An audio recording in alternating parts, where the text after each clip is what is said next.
Hey guys, welcome back. This is episode 6. In this episode, we are going to be talking about all things sponsor units, otherwise known as sponsor apartments, sponsor sales. This is a topic that I get constant questions about. Definitely something that I know everyone is always looking to understand. So stay tuned. This is going to be a really good episode.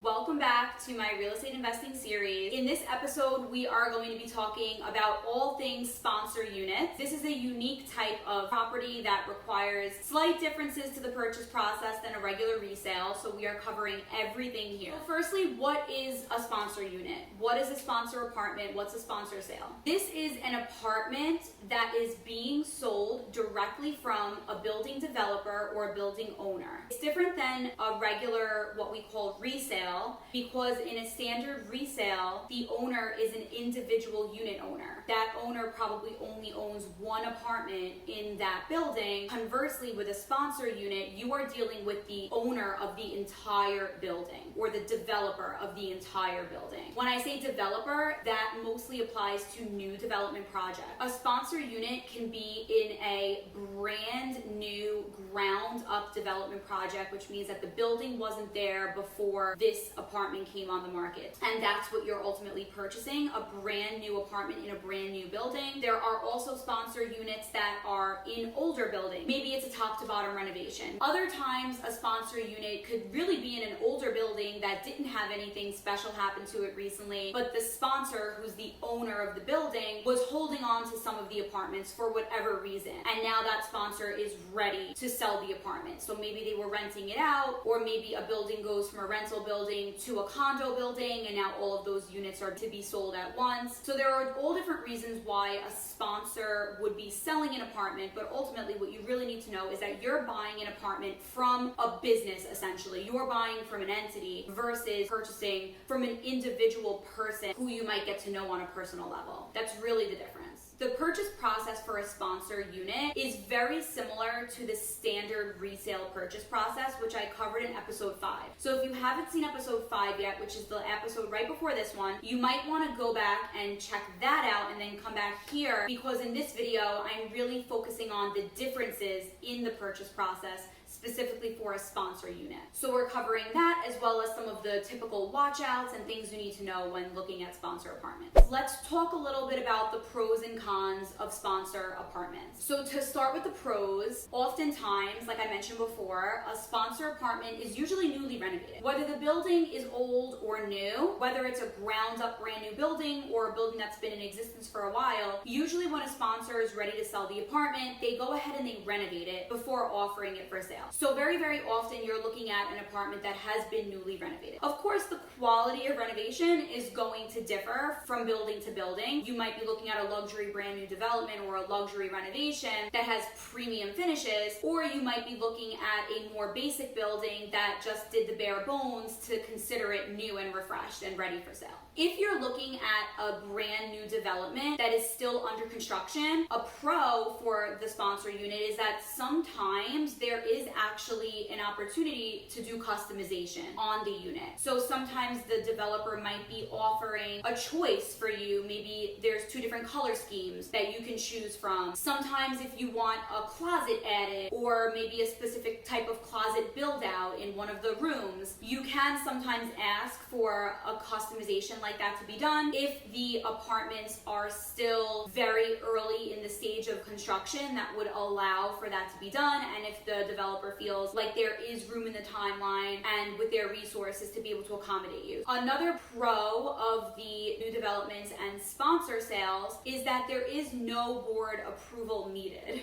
This is major for a lot of people. For sponsor sales, your financials are not going to be completely nitpicked. You are not going to have to go before a board if it's a co-op. You really do provide your basic information and you get your approval to purchase as long as you are financially approved, whether you're getting a mortgage, as long as you have your approval for your mortgage, or if you're paying in cash that you can cover the funds, you've got it if it's a sponsor apartment. That's something that really makes the sponsor sale unique. It's a very significant plus, and it really takes a lot of pain out of the purchase process. As for cons of sponsor units, so it's not all rosy, right? Because nothing can ever just be rosy. There's also cons to sponsor units, of course. What was mentioned before as a pro, that the building might be brand new and shiny, that also could be a con, because there is always the risk that something might not be working right with the new building, and you're really not going to know until you're living in it. That is just a truth of the matter. It's kind of like when the new iPhone comes out, it's awesome and it's shiny and you want to buy it and you do buy it, but then of course there's always like an update that comes out. It's definitely rare for there to be a significant issue in the building, but it happens, so I want to mention it here. Especially because it's rare, it's really not something to worry about too much, especially if the developer is reputable for the quality of their construction. On that similar note, a new construction building does not have a reserve fund built up yet. So if there are issues like that, it is common that you would have an assessment put in place because there is not a reserve fund to cover a repair like that. Another thing to keep in mind with sponsor units, specifically when they are new developments, is that if you are on a strict timeline, then this is not the purchase for you. A brand new development, especially a ground up building that is under construction, is of course subject to delays. Things can come up at any time. I mean, this is a perfect example. COVID right now has a lot of construction on hold, and now that things have been moving again, things are still significantly delayed. I do have a couple of deals going on right now in new development buildings where our closing date got pushed from March to actually TBD right now. So it is something that you definitely want to keep in mind. If you do have timing that is important to you that you must meet, you don't really want to leave yourself up to a developer to finish the project on time if it is really important to you to finish by a specific date. It depends also. So earlier on in the project, you may have less visibility into the completion date than later in the project. There are plenty of buildings that are very far along that are still brand new, that are maybe closings have already commenced, and then there is no issue at all with timing. But if you're looking at a building that's still under construction, that is in the early phases, definitely note that anything can happen. It is not rare for a new construction to have a delay of some kind, whether it's a month, a couple of weeks, a couple of months, etc. That is something that does happen. A big part of whether you're going to experience a delay in your closing is due to the fact that a brand new building has to apply for a certificate of occupancy in order to allow residents to live there. So a building will not commence closings until they have a certificate of occupancy, which requires construction to be completed and inspectors to come in, make sure that the building was constructed up to code and that it exactly matches the plans that were put forward when they got the permits to do the work. That certificate of occupancy has to be applied for and take some time to come through. As with any other government document, as you can imagine, there is a waiting period to receive it. So usually from your contract signing date, there is a bit of a wait if the building is still waiting for the certificate of occupancy in order to be able to proceed with closing. For that reason, a contract for a new development that is still waiting on their certificate of occupancy will often have a clause called the outside closing date, which ultimately allows the sponsor to push closing if necessary for usually up to a year. That really is keeping you in the contract for an extended period of time without giving you a way out. As long as the other components of the contract are met, you will have to agree to that clause in a new development contract. So that is something to note. Of course, we always hope for best case scenario, and very, very often we do get the best case scenario, which is that everything goes according to plan, but it's something you want to keep in mind if you're looking at new developments. And of course, the reputability of the developer is important given the things I just mentioned. You do want to make sure that the developer is known for their quality of craftsmanship and that the developer has a good track record of meeting deadlines. This is information that your buyer's agent can easily give to you. Your agent should have knowledge of this, and they will be able to steer you towards new developments that are being done by reputable developers, because that would prevent a lot of these issues. Negotiation on a sponsor unit is also different than negotiation on a standard resale where you're dealing with an individual owner. Sponsors are definitely very savvy when it comes to negotiating. They've done it hundreds of times, and they don't have the typical motivations for selling that, for example,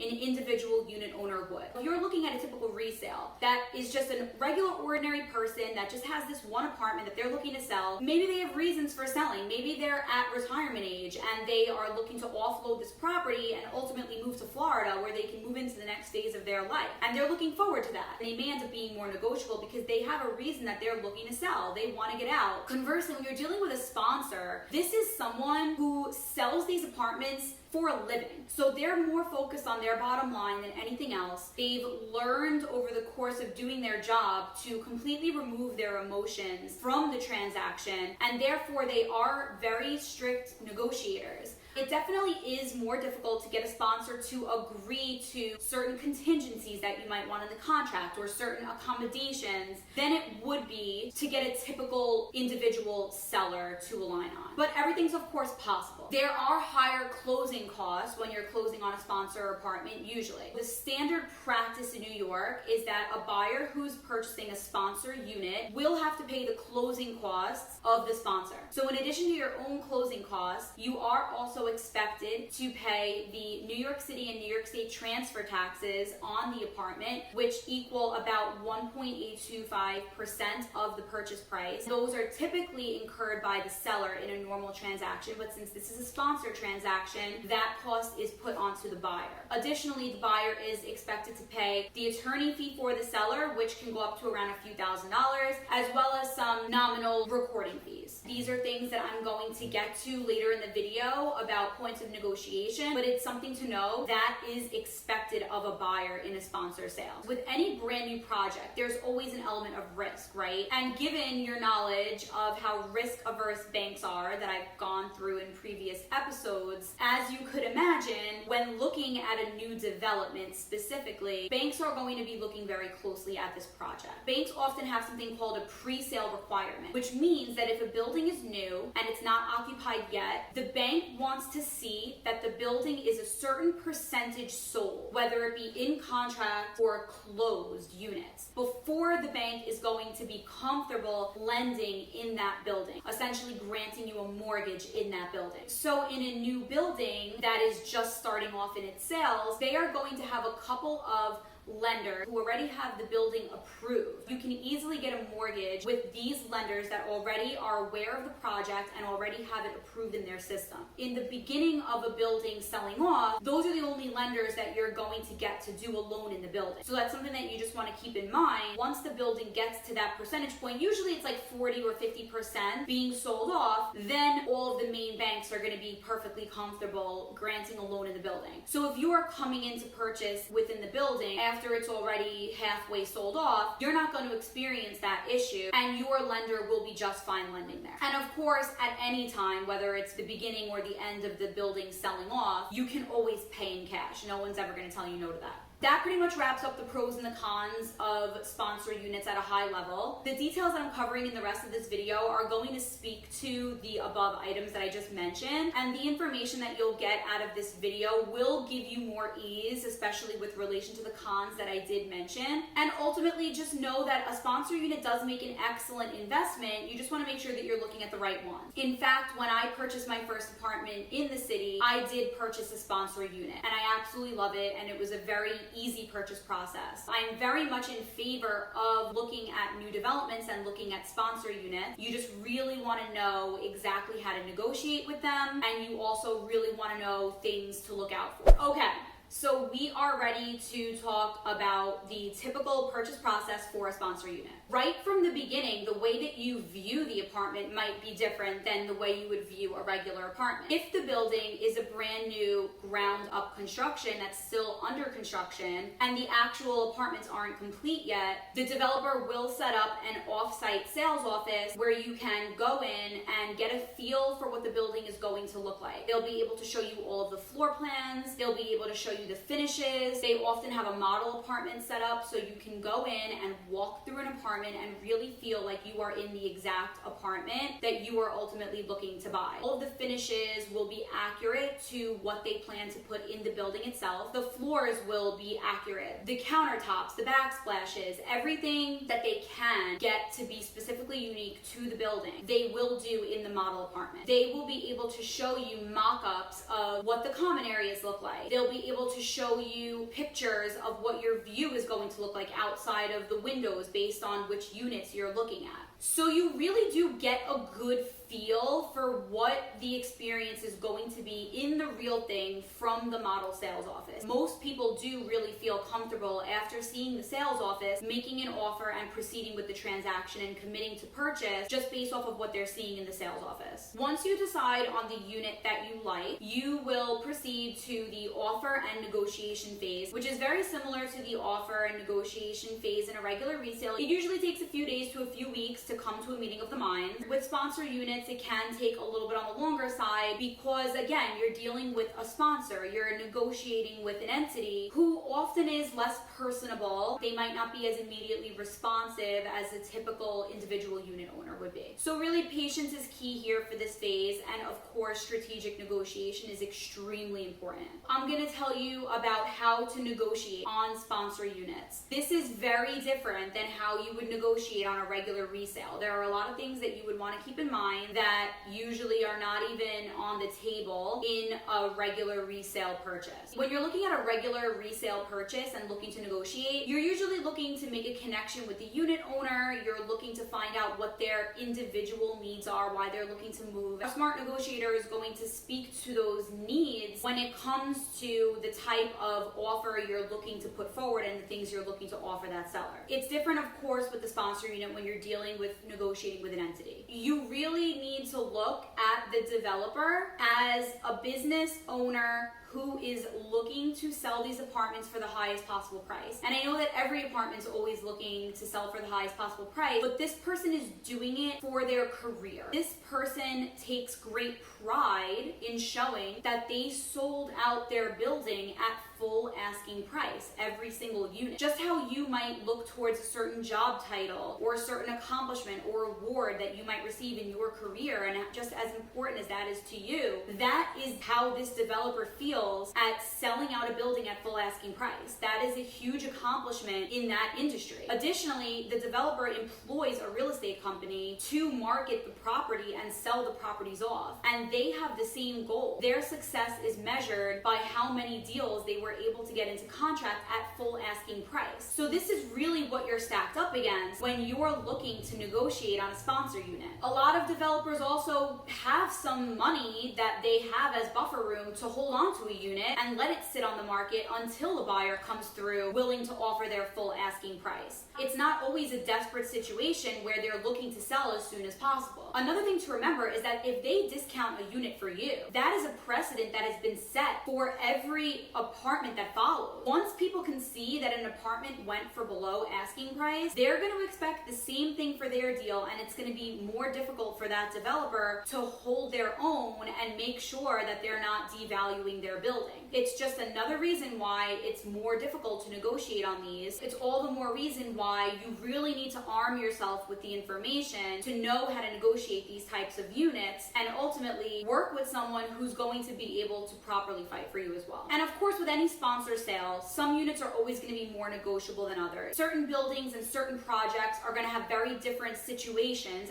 as does any seller. So some developers actually need to sell quickly. They have too much inventory and they don't have the money to carry it for much longer. Never look at anything with blanket expectations. Every single property that you look at is different. When you're negotiating on a sponsor sale, look at days on the market. If a unit in a building has been sitting on the market for a substantially long amount of time, you might have more negotiation leverage than a unit that's brand new to market. I say might because the odds are in your favor, but I actually am in the middle of a negotiation right now where we've had an offer on the table for months. The apartment's still available. It's been on the market for a while, and the sponsor hasn't budged yet. So just because it's been available for a while doesn't mean that they're more negotiable, but the odds are that they are. Of course, your buyer's agent is able to clue you into which units are going to be negotiable and which ones aren't, and they'll help you get through that process. But really, if you really want to know if a sponsor is negotiable, and if you really want to know what price you can get the unit for, your best bet is to just place that initial offer and get the conversation going. Sponsors are not going to have hypothetical situations with people whose financials they haven't seen and they don't even know if you're qualified. You haven't even placed an offer yet. You're kind of like, honestly, in the industry, they call it like kicking rocks rocks, you're not serious, you don't know if you even want to place an offer yet, they're not going to take the time to let you find out if they're negotiable or not. Really, you have to take the first step, place that offer, and then you'll be surprised at how much information you learn immediately thereafter.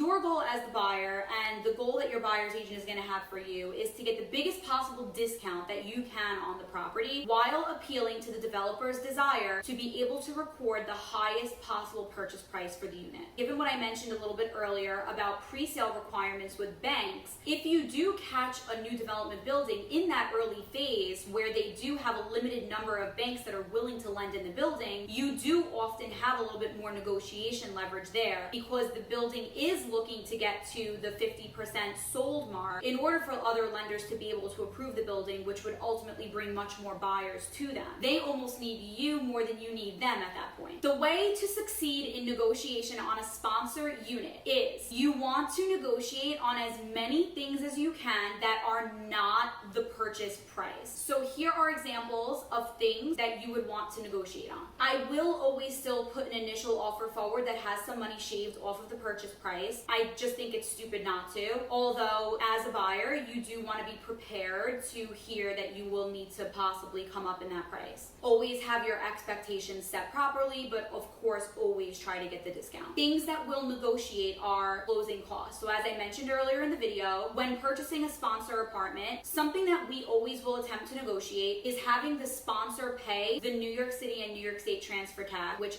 as I mentioned earlier, is something that the buyer is expected to pay in a sponsor sale. You do want to negotiate to have the sponsor pay those taxes. Additionally, like I mentioned earlier, the sponsor's attorney fee as well as some miscellaneous recording fees are also assumed by the buyer in a sponsor sale. These are things that we try to have the sponsor pay for when we are negotiating on a sponsor unit. To put these costs into perspective for you, the sum total of the items that I just mentioned on an apartment that costs $1 million is going to be about $30,000 worth of savings for you. That's a huge discount right there that you're able to save before you even need to tap into the asking price. Another idea is you can negotiate to have the sponsor cover a certain period of time of common charges for you, for example, or property taxes. So let's say that your common charges for this apartment are $500 a month. At that rate, an entire year of common charges would cost you about $6,000, which is also an amazing savings. And if you do successfully get a credit like that from the sponsor, it's given to you in one lump sum at closing. So that is actually something great for you to use for negotiation because the developer is still able to show that they sold for full price, but you also did get money back as well. You can offer to put more than 10% down at contract signing or ultimately more than 20% down in cash at closing. Committing to things like this really do show that you are more serious than competing buyers, and it will get the attention of the sponsor to negotiate with you. Again, it puts you at an advantage, but it doesn't require any more money at the end of the day. It's just more maybe out of pocket now versus later. Of course, you might not put all of these options down on the table right in the beginning, but they are things to keep in mind as you go. And especially if you're working with a buyer's agent that's good, they're going to know when to bring out different ideas and how much leeway to give and take at each stage of the negotiation to be the most successful. When your buyer's agent submits the offer on your behalf, they're going to also be providing detailed comparables to justify the reductions in price that you're asking for. When it comes to negotiating, if a unit is priced amazingly and you're like, wow, this is such an amazing steal, you want to be careful about asking for too much. You really do want to be rational and consider what the market value is and then what really is a fair discount from there. A sponsor is not stupid. They're not just going to agree to things just because you want them. You do need to justify it, which is what your buyer's agent is going to do. They're going to justify with comparables and show what you're asking for is completely justifiable. When you do show that what you're asking for is coming from an educated place, you do have a much better chance of getting it. Something that I do for my clients when I'm representing them on the buy side is I really vouch for that buyer. I make it very, very clear when I submit an offer that this is the absolute best candidate to be negotiating with and to be engaging with. I communicate how qualified the buyer is. I communicate how serious the buyer is. A lot of people think purchasing an apartment is almost like being in a car dealership where you have to act very aloof and you have to kind of like walk out and have the salesman run after you in order to finally get your deal. But in the apartment purchase process, especially in a competitive environment in New York City, you don't want to come across as that aloof buyer that just might walk away at any minute. That is going to have you immediately lose the deal. You have a lot of people with pride that you're dealing with, and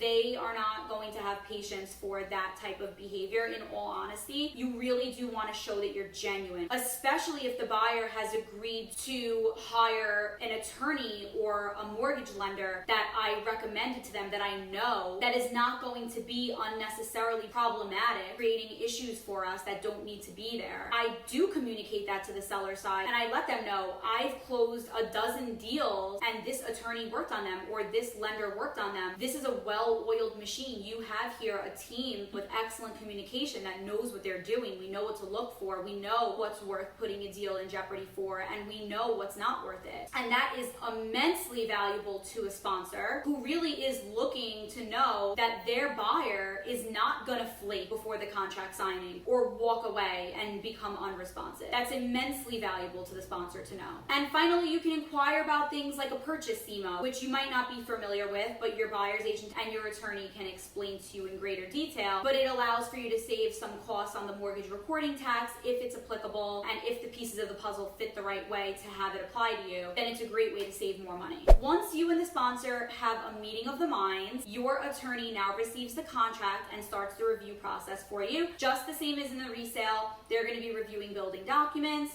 and they're going to be reviewing the contract to make sure that you are protected. You do want to make sure that you're working with an attorney that has experience reviewing New York City new developments, if it is a new development, as well as sponsor units in general, because they are different. There are things to look out for that are not present in a regular resale. Also, as much as your agent and your attorney are going to fight for your best interest, be prepared to not be met with all that much flexibility on the side of the sponsor when it comes to negotiating a contract. Most of these contracts are pretty standard. There is language in them that is unique to the sponsor sale, and usually that language is non-negotiable. Though we do request all the protections possible for you, there are often things that you will get pushback on. For example, it's difficult to get contingencies put into contracts for sponsor sales. The sponsor's looking for a guaranteed sale. They're looking for a contract that is not going to have any ways out for you. A lot of sponsor sales will be hesitant to even give you a mortgage contingency. However, that said, we still always put forward the request for them, and we do the absolute best job as possible with getting it for the buyer. Another example of how sponsor sale contracts tend to be on the stricter side is that timing is usually very strict, especially with new developments. Once they get the okay that they have their certificate of occupancy and that they can commence with closings in the building, you are given a 30-day notice period. So as soon as they're able to start closings, they want you closed. That is usually non-negotiable. Sometimes we will push for just a little bit extra time just in case we need buffer room for anything, but timing is something that's usually pretty strict on these. Again, remember that this is an entity that you are dealing with. This is a business person. This is not a seller who's grown to like you and your individual story over the course of your dialogue. While the contract is being reviewed by the attorney, I always recommend getting an inspection on a sponsor unit, whether it is a new ground up renovation or it's in an older building. Whenever you're working on a sponsor sale, you do want to have an inspection done. Likely the owner of this unit hasn't been living in this unit, so for all we know, the sponsor may not even know if there's an issue in that unit, especially if it's a new ground up project like I mentioned earlier. You really never know what issues could be lurking behind the walls. It is always a nice peace of mind thing to just spring for the inspection. The inspector will check for things like moisture behind the walls, for example, so that you kind of have a heads up if there's been a leak. They check the quality of the flooring. They'll check the roof and the important mechanicals. They'll check the building systems like the AC and the heating to make sure that works. It's always good to have another set of eyes on a brand new building or a sponsor unit. The sponsor is likely never going to agree to an inspection contingency in the contract, which means that if something comes up in the inspection, you can get out of that contract. That is extremely rare for that to be worked into your contract if it's a sponsor unit. So you do want to make sure that you're having this inspection done in a timely fashion during the time that your attorney is reviewing the contract, so that you're not creating any delays and that you have it done before you need to sign for the apartment. Because once you sign for the apartment, you're committed to pursue that purchase. So once that's done and the contract is in condition for you to sign, you're gonna go ahead and sign it. Same process as in the resale, you'll sign it, you'll put your down payment, it'll get sent to the seller, they will countersign, and you have a fully executed contract in place. For brand new buildings, as I mentioned, sometimes there is a waiting period between contract signing and when closings can commence. And other times, of course, if the building construction is already underway, there might not be a waiting period at all. It depends on the building. When construction is far enough along, you will be notified that you are able to see your unit in person. This is an exciting day. Be ready to show up in flat, rubber-soled shoes, and you'll be outfitted with a hard hat when you enter the building, because the building is still an active construction site at this point. You go in and you get to see your apartment for the first time. It's super exciting, and it's always also a relief when you finally are able to see the apartment. You feel it, you could touch it, you could see it's the real thing. You can see that it matches what you were expecting from the sales office models. At that point, you are prompted to schedule one of your 2 walkthroughs that you get for the unit. So in a typical resale, you get one final walkthrough right before closing. In a sponsor sale for a new construction, you get 2 walkthroughs prior to closing. You get a punch list walkthrough, which is the first walkthrough, and then you get your final walkthrough, which is right before closing. During the punch list walkthrough, this is your first opportunity to really see the apartment and note any issues that might be in place. It's not rare for there to be little issues with the construction that was done when it's brand new. So you may notice maybe a scratch in the wall from the construction guys moving back and forth, or a scratch on the floor. Literally anything that you could possibly look for, you're going to look for in this punch list walkthrough. And you are accompanied by a building representative at that stage who is recording every single thing that you see needs to be fixed. Your buyer's agent is also keeping an extremely detailed log of all these issues. The expectation is that these issues are going to be addressed before closing. The sponsor is then informed of any issues that were found during the punch list walkthrough. And finally, we are able to get to the final step of the process, which is your final walkthrough and closing. Once the building gets their certificate of occupancy and closings commence, you are able to schedule your closing date. And of course, right before your closing, you are going to want to do the final walkthrough, where you will go into the apartment for the final time before closing and check the unit to make sure that all of the punch list walkthrough items have been addressed. Your buyer's agent is going to have that extremely detailed list of every single issue that you had brought up prior, and we're going to be checking one by one to make sure that the issues were addressed. Definitely make sure that you're being really thorough in the final walkthrough, and ultimately, if there are still any issues coming out of the final walkthrough prior to closing, you will raise those concerns to the developer or the sponsor, and they will figure out between your attorney and the sponsor's attorney how that issue is going to be rectified. And finally, you are at the closing table. The closing meeting for a sponsor unit is very similar, for the buyer at least, as a regular standard resale. I went through that in episode 5, so you don't really have to worry about that. Of course, the paperwork may be a little bit different for the attorneys, but it really doesn't affect you. You get your keys to the apartment. You usually get like a welcome packet of some kind, especially when it's a new development and they want to make a really nice first impression. You'll be greeted by management who can help you with an onboarding process, and you are good to go. The unit is yours, and it is so beautiful and so special, and it's an amazing day. And that wraps it up. That wraps up the purchase process and all the things you need to know about a sponsor unit. I really hope that this video was helpful for you and that you really enjoyed watching it. I would love to hear your experience and your feedback on these videos, so please leave me a comment on the video and let me know your thoughts. Please click the like button below this video if you enjoyed it. It means a lot to me, and it's also able to help me see how many people are interested in this content. If you would like to stay up to date on upcoming videos, please subscribe to this channel. That will have you notified when new videos are posted. I've been posting videos every week. And please also follow me on Instagram. Instagram is the best way for us to message back and forth, keep in touch with each other, get to know each other better. I share a lot of different real estate and market and work updates, as well as personal updates, things that are going on in my everyday life. I feel like you'll get to know me more as like a human being, aside from just these videos where I'm sitting on my couch. So please definitely also follow me there. I also keep you up to date on what the next episode is going to be and when it's going to be posted and when you can access it, and I link directly to it, so it's very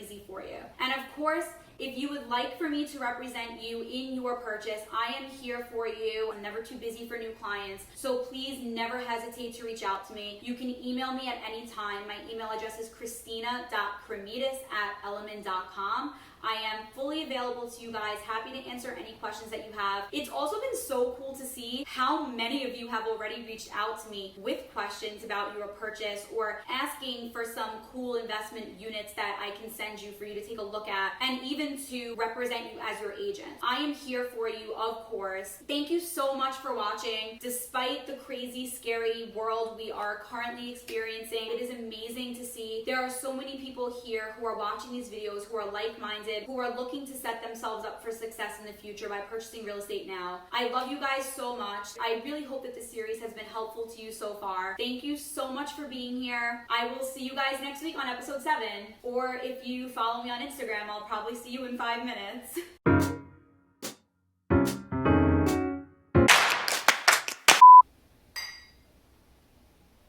John, I'm going to show.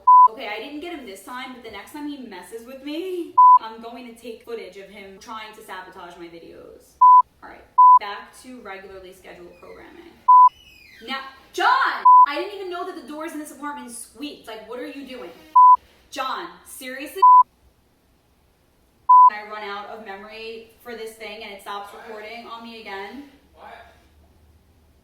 John.